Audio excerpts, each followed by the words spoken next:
Inilah kisah mahasiswa di NTT mengumpulkan uang untuk bantu temannya yang kesulitan belajar online dan viral di media sosial, TikTok.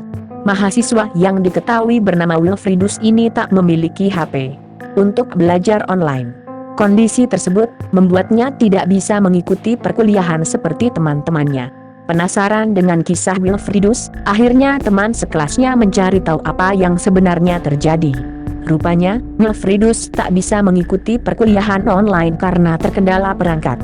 Cerita tersebut dibagikan oleh Angelina Ivanaliu, teman sekelas Wilfriedus.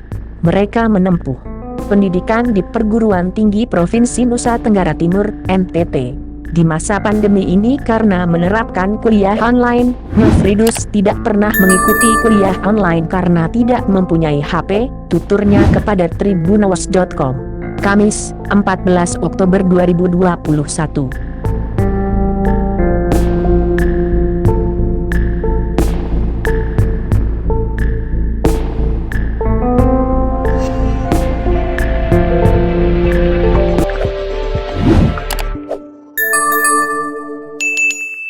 Dapatkan berita update dengan mengklik subscribe, lonceng dan berikan komentar.